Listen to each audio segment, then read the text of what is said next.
ঘড়িতে বাজে সকাল 8টা, আর এখন সকাল 8টা বাজলেও এত গরম পড়ছে কয়েকদিন ধরে যে মনে হচ্ছে দুপুরের মতো গরম। তো জানি না দুপুরে আরও কত গরম পড়বে। তো তোমাদেরকে বলছি তোমরা সবাই কেমন আছো, ভালো আছো, কিন্তু এই গরমে আমি না ভালো আছি না তোমরাও খুব ভালো থাকবে। সবাই আশা করছি যে কখন একটু বৃষ্টি হবে এবং একটু স্বস্তির নিঃশ্বাস ফেলবো আমরা। অতিরিক্ত গরম পড়েছে, সেই জন্য বাচ্চারা একদম ভালো ঘুমাতে পারছে না, তাই ওরা একদম সকাল সকাল উঠে গেছে। তো মা আমাদের জন্য চা বানিয়েছে আর ওদেরকে আমি বিস্কুট আর জল আর ছেলেকে হরলিক্স খাইয়ে দিয়েছি। আর তোমরা নিশ্চয়ই ভাবছো যে এই ছোটো ছোটো কচি কাচাগুলো কারা। আমার মা ছোটো বাচ্চাদেরকে পড়ায়, ওরা পড়তে এসছে সকালে, তো মা চা খেয়েই ওদেরকে পড়তে বসাবে। তো ওই জন্যে আমার ছেলে আর মেয়ের কোনো আনন্দের সীমা নেই, ওরা দুজনে লাফালাফি নাচানাচি শুরু করে দিয়েছে। কারণ বাচ্চারা থাকলে এগুলো তো হতেই থাকবে, তাই না? জানো তো আমার মেয়ের বয়স 2 বছর হয়ে গেল, কিন্তু ও এখনও শক্ত কোনো খাবার সেরকমভাবে খেতে চায় না। হ্যাঁ খাবে, ও যেটা মনে করবে সেটা খাবে, কিন্তু ওকে জোর করে কেউ কিছু খাওয়াতে পারবে না। আর ওর হচ্ছে সব কিছু একদম নরম করে গুলে তারপরে সেটাকে চামচ বা গোদল দিয়ে খাওয়াবে, তাহলেও খাবে। তো এটা নিয়ে আমার একটা খুব সমস্যা, আমি জানি না এই সমস্যাটার কবে সমাধান হবে এবং কবে ও বড়দের মতো একটু শক্ত খাবার খেতে শিখবে। তবে আমি একটু খুশি হব, আমরা একটু শান্তি পাবো বলতে পারো। দুজনে বসে খেলা করছে খুব ভালো, কিন্তু হাতে কি দেখছো বলো তো? ওটা ফ্রিজ থেকে বের করে নিয়েছে, ফ্রিজের ওইগুলো নিয়ে খেলা করছে। ভেঙে যেতে পারে কিন্তু দেবে না কিছুতেই। তো আমি আজকে একটু বাসন মাজতে এসেছি, অন্যদিন আমি বাসন মাজতে আসি না, কারণ আমার মা খুব ধীরে ধীরে 2বার থেকে 3বার একটা বাসন মাজে। তো আমার অতটা ধৈর্য নেই, সেই জন্য আমার মায়ের খুব একটা পছন্দ হয় না, তাই আমি মাজি না, মাই মাজে। এটা আমাদের কলঘর, এখানে একটা ট্যাঙ্ক আছে আর 2টো লাইন আছে টাইম কলের, 2টো টাইম কলেই জল দেয়। সত্যি বলতে কি এখানে জলের কোনো কষ্ট নেই। একটা সময় ছিল এখানে প্রচণ্ড জলের কষ্ট ছিল, কিন্তু এখন জলের কষ্ট নেই, প্রচুর জল পায়। কিন্তু কি বলো তো আমাদের এখানে না আমাদের যে সোপ কুয়াটা আছে ওটাতে কিন্তু বেশি জল টানে না, সেই জন্য আমরা বেশি জল ফেলতে পারি না। আর বাসন মাজতে গেলে বারবার কল অফ করে কিন্তু বাসন মাজতে হচ্ছে, না হলে জলে পুরো ওই জায়গাটা ভেসে যাবে, জল অতটা ওর মধ্যে যাবে না। তো আমি অত ধীরে ধীরে কলটা চালিয়ে বাসন মাজতে পারি না, সেই জন্য মা আমাকে বারণই করে। আর ওই জন্যে মাই বাসন মাজে, আর মা তো 2-3বার করে মাজবে, আমিও পারবো না। এখানেও চলে এসছে আমার মেয়ে, আমি যেই চলে এসছি এখানে কলের কাছে, ও আমার সাথে চলে এসছে। আমাকে এক মুহূর্ত কাজ ছাড়া করে না, সব সময় যেখানে যাবো সাথে সাথে যাবে। এতে না আমার কাজের খুব দেরি হয় আর কাজের খুব অসুবিধাও হয়, জানো তো। কিন্তু কি করব, বাচ্চা মানুষ এখন তো কিছুই বোঝে না, বকাবকি তো করাই যাবে না একদমই। তো ওই জন্য ওকে কোলে করে নিয়ে মাঝে মাঝে রান্নাও করতে হয় আর বাসনও মাজতে হয় কোলে করে নিয়ে। তো এখন অনেক বুঝিয়ে সুঝিয়ে মা ওকে ঘরে নিয়ে গিয়েছে। তো দেখছো কতটা জল ওই জমে গিয়েছে ওখানে।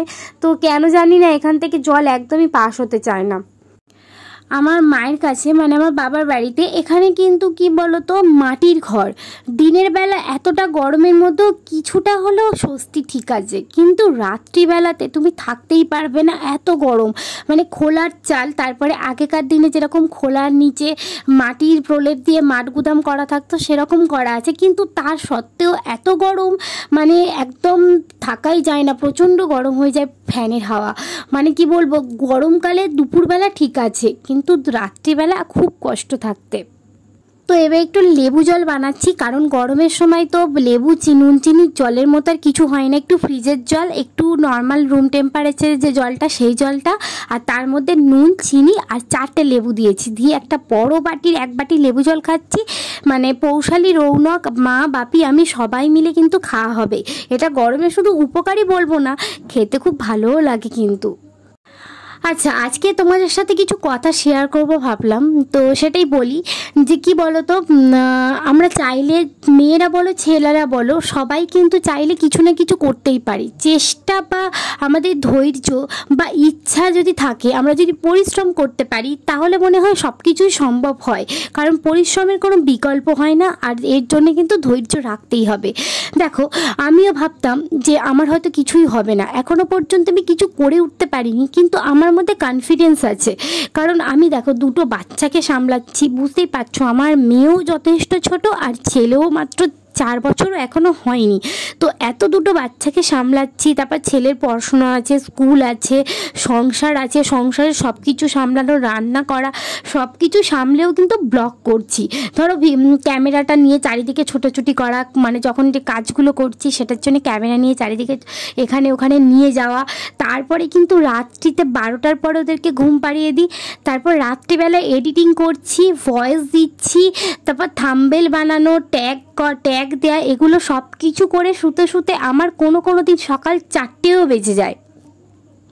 কিন্তু তার সত্ত্বেও না আমি করি, কারণ প্রত্যেকটা মানুষের কোথাও একটা ইন্ডিপেন্ডেন্ট হওয়া, কোথাও একটা নিজের পরিচিতি দরকার, খুব দরকার এটা। তো সেই জন্যে আমি ধরো ম্যাক্সিমাম এরকমও হয়ে গেছে, অনেক দিনই হয়ে গেছে হয়তো 3টে 4টে, কখনো হয়তো রাত্রিবেলা আমি সারা রাতেই ঘুমাইনি, এরকমও গেছে। কিন্তু তাও না আমি চেষ্টা করছি, ধৈর্য রেখেছি, জানি না কতদূর কি এগোতে পারবো। আমার চ্যানেলটা একদমই নতুন, ধরো 2 মাস হয়েছে চ্যানেলটা। তো তোমরা প্লিজ সবাই একটু সাথে থাকো, সাপোর্ট করো, যাতে চ্যানেলটাকে এগিয়ে নিয়ে যেতে পারি, যাতে এত পরিশ্রম যেটা করছি, এত কষ্ট করছি, সেটা একদিন সফলতায় আসতে পারি। তো কথা বলতে বলতে দেখছো রান্না একদম প্রায় কমপ্লিট। দুপুরের মেনু আজকের হয়েছে বাটা মাছের ঝাল, আর এখানে যেটা আমি রেগুলার খাচ্ছি সেটা হচ্ছে আমড়ার ডাল বা আমের ডাল, ওটা হলে আমার আর কিছু লাগবে না। আর তারপরে হয়েছে ছেলে আর মেয়ের জন্য হয়েছে পেঁপে দিয়ে কাঁচকলা দিয়ে তরকারি, আর ওদিকে হয়েছে একটা বিভিন্ন সবজি দিয়ে চচ্চড়ি। এই হচ্ছে আজকের মেনু, আর একটু আলু ভাজা ছিল সকালে, ওটা খাওয়া হবে। তো আমি ওদিকে রান্নাঘরে ছিলাম, আর দেখছো বাইরে বসে বসে কি করছে, রান্নাঘর থেকে একটা টমেটো নিয়ে চলে এসছে, আর ওটাকে গ্লাসের মধ্যে দিয়ে দেখেছে মা কিভাবে শরবত বানায়, তো ওটার মধ্যে শরবত বানাচ্ছে। মানে তুমি তোমার কাজ করবে, ওরা ওদের কাজ করতেই থাকবে, দুষ্টুমি কিন্তু বন্ধ হবে না, চলতেই থাকবে। এখন বাজে প্রায় 1টা। তো এবার ওদেরকে স্নান করিয়ে দিচ্ছি, বাপি জল নিয়ে এসছে, আর এত গরম পড়েছে না, সেই জন্য আমি ওদেরকে একদম বকাঝকা করছি না, একদম ছেড়ে দিয়েছি। স্নানের সময় ওরা যত খুশি জল মাখুক, তো ওই জন্য বালতি আর একটা বড় গামলা দিয়ে দিয়েছি, ওর মধ্যে বসে ওরা মনের সুখে জল মাখছে। কারণ সত্যি এইটুখানি তো ছাড় দিতেই হবে বলো, কারণ যা গরম পড়েছে ওদেরও তো একটু ইচ্ছা করে একটু জল মাখামাখি করি। ওদের স্নান করা হয়ে গেলে তারপরে ওদেরকে খাওয়াবো, তারপরে আমি নিজে স্নান করব। তো ওদেরকে খাওয়াতে মোটামুটি আমার 1 থেকে 1.5 ঘন্টা তো লাগবে, কারণ পৌশালির ক্ষেত্রে একারই 1 ঘন্টা লেগে যাবে। ওই যে আমি তোমাদেরকে একটা কথা বলছিলাম না, ইচ্ছার পরিশ্রম থাকলে অনেক কিছুই সম্ভব হয়। তো এত ব্যস্ততার মধ্যেও কিন্তু আমি নিজের জন্যে রাত্রিবেলা 10 মিনিট আর দুপুরবেলা 5 মিনিট, এই 15 মিনিট সময় কিন্তু একান্ত নিজের জন্যেই রাখি। যখন ধরো একটু নিজের যেটা ভালো লাগে সেটা করি, কারণ আমিও এটাই বিশ্বাস করি এখন, যে নিজেকে ভালো না বাসলে কেউ তোমাকে ভালোবাসবে না। এই বিশ্বাসটা কিন্তু আমার এখন থেকে 6টা মাস আগে ছিল না, কিন্তু এখন হয়েছে। মানে বলতে পারো আমিও শিখেছি, আমার জীবন দিয়ে শিখেছি যে নিজেকে গুরুত্ব দাও, দেখবে অন্যরাও হয়তো তোমাকে গুরুত্ব দিচ্ছে। কারণ যে মানুষ নিজেকে গুরুত্ব দেয় না, অন্যরাও তাকে কিন্তু গুরুত্ব দেবে না, তাকে প্রায়োরিটি কেন দিতে যাবে, কারণ সে তো তার নিজেকেই গুরুত্ব দেয় না। তো তারপর থেকে আমার নিজের মানসিকভাবে আমি অনেক কিছু পরিবর্তন করে নিয়েছিলাম। তো একদিন একটা ভিডিও আমি শুধু এটা দেখব যে আমার না পাওয়া কী কী ছিল, আর আমি পরিবর্তন নিজের মধ্যে কি কি করেছি। তোমরাও যারা আছো না, যে যারা সংসারে সব কিছু কাজের মধ্যে মনে করো যে না নিজের পরিচিতি দরকার, নিজের পায়ে দাঁড়ানো দরকার, তাদেরও প্রত্যেকের কিছু না কিছু করা উচিত। এটা এখন আমি খুব খুব উপলব্ধি করি। তো আমরা সবাই কি বলতো, জীবনে অল্প বিস্তর ছোট বড় সবাই কিছু না কিছু ভুল করি, কিন্তু আমিও নিজের জীবনে এমন কিছু কিছু ভুল করেছি যেগুলো হয়তো কোনো দিনই ঠিক করা যাবে না, কিন্তু শুরু তো সব জায়গা থেকেই করা যায়, তাই না বলো? তাই আমিও অত কিছু ভাবিনি, আমিও কোথাও থেকে শুরু করেছি, জানি না শেষ কোথায় হবে, ভালো কি খারাপ হবে জানি না। তো আশায় বাসে চাষা বলে একটা কথা আছে, তো প্রত্যেকটা মানুষ তো আশা নিয়ে বাঁচবে, তাই না? তোমাদের সাথে কথা বলতে বলতে অনেকগুলো কাজ করে ফেললাম। যে অ্যালোভেরা গাছ দুটো দেখলে, ও দুটো মায়ের গাছ, আমি একটু জল দিয়ে দিলাম। আর এখানে বাইরে দেখো এই ফুল গাছগুলো আমাদের নয়, আমার দাদাদের, মানে আমার জেঠুর ছেলেদের, কিন্তু ওরা লাগিয়েছে সবাই ফুল তুলবে বলে। তো আমার মা এগুলো পরিষ্কার করে দিচ্ছে, ওখানে অনেক ঘাস হয়েছে, তো গাছগুলো ওই জন্য বাড়ছে না। আর এখানে একটা খুব সুন্দর অপরাজিতা গাছ, এটা আমার মা লাগিয়েছে। আর এদিকে অনেক নয়নতারা ফুলের গাছ হয়েছে, এখন তো নয়নতারা ফুলের সিজন, তো প্রচুর ফুল ফোটে। সকালবেলা দেখি অনেকেই তোলে, দেখো কতগুলো ঘাস হয়েছিল এখানে। আর আজকের বাইরে বেরিয়ে এইসব কেন করছি বলো তো, আকাশটা মেঘ করে আছে একদম, একটু ঠান্ডা ঠান্ডা হাওয়া দিচ্ছে, হয়তো অন্য কোথাও বৃষ্টি হচ্ছে, কিন্তু আমি অনেক আশা করেছিলাম যে বৃষ্টি হবে আমাদের এখানে, কিন্তু বৃষ্টি হলো না। তো সেই জন্যে গাছগুলোতে এখানে জল দিয়ে দিচ্ছি আমি। তো বৃষ্টি হলে আর জল দিতে হতো না। বৃষ্টি না হলেও ওই যে একটা ঠান্ডা ঠান্ডা হাওয়া দিচ্ছে না, ওতে কিন্তু ওয়েদারটা একটু হলেও চেঞ্জ হয়েছে, একটু গরমটা কম মনে হচ্ছে। তো সেই জন্যই বাইরে বার হতে পারলাম। আর এখন তো ঘড়িতে প্রায় বাজে 5টার মতো, না হলে এই সময় তো বাইরে প্রচণ্ড রোদ, একদমই বেরোনো যেত না। আর চলো তোমাদেরকে আজকে আর এক জায়গায় নিয়ে যাব। আমাদের আর একটা ছোট্ট ঘর আছে, খুব ছোট্ট ঘর। এই ঘরটা নিয়েও একটা গল্প আছে, যেটা তোমাদেরকে পরে আমি বলবো কোনো একটা ভিডিওতে। তো এই ঘরটা কিন্তু অনেক দিন আগেকার ঘর, তো সেই জন্য দেখছো কীরকম সিঁড়িগুলো ফেটে ফেটে গিয়েছে।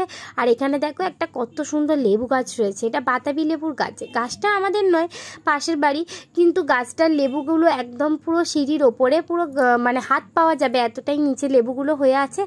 দেখতে বেশ ভারী সুন্দর, আর বেশ ছাওয়াও হয় গাছটার জন্য অনেকটা। তো এবার আমি একটু ছাদে উঠবো, আর আজকে তোমাদেরকে একটা জিনিস দেখাই চলো, যে আমাদের ছাদে ওঠার প্রসেসটা কীরকম। আমাদের কিন্তু ছাদে ওঠার জন্য কোনো সিঁড়ি নেই, আমরা কিন্তু আগে যেরকম সেই কাঠের মই দিয়ে ছাদে উঠতে হতো না, আমাদের সেরকম কাঠের মই। তো চলো সেটাই আজকে তোমাদেরকে দেখাবো। কেউ কিন্তু উঠতে পারে না, মানে যাদের অভ্যাস নেই তারা কিন্তু উঠতে খুব ভয় পায়। আর এই মইটা মানে আমার উঠতে 1-2 সেকেন্ড থেকে 3 সেকেন্ডও সময় লাগে না, এত তাড়াতাড়ি উঠে যাই বলতে পারো।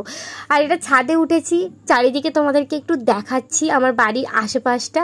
ওগুলো ছাদে মুরগি চড়ছে। এটা একটা বড় জাম গাছ, আমাদের নয়, ওখানে ছোট ছোট অল্প কিছু জাম হয়ে থাকে, রেখেছি।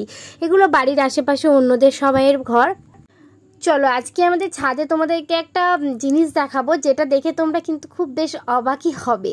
হ্যাঁ, আমরাও খুব অবাক হয়েছিলাম। এটা হচ্ছে আমাদের ছাদের চিলে ঘর। যে চিলে ঘরটার অবস্থা খুবই খারাপ। এটা আমফান ঝড় হওয়ার আগেও এরকম অবস্থা ছিল, কিন্তু 135 কিলোমিটার বেগে আমফান ঝড়ে অন্য অনেক কিছু হয়েছে, কিন্তু এই চিলে ঘরটা আগেও যা ছিল এখনও তেমন আছে।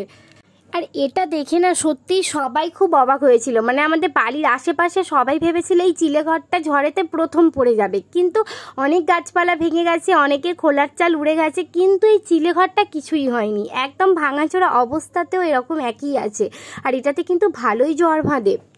তো চলো বন্ধুরা, আজকে ব্লগটা এখানেই শেষ করব। আবার নতুন একটা ভিডিও নিয়ে কালকে চলে আসছি, দেখা হচ্ছে তোমাদের সাথে। ততক্ষণ সবাই খুব ভালো থেকো আর সুস্থ থেকো। আর যদি আমার ভিডিওটা ভালো লেগে থাকে তাহলে অবশ্যই একটা লাইক করে দিও। আর যারা আমার চ্যানেলটা সাবস্ক্রাইব করোনি, নতুন নতুন ব্লগ পেতে প্লিজ চ্যানেলটা সাবস্ক্রাইব করো।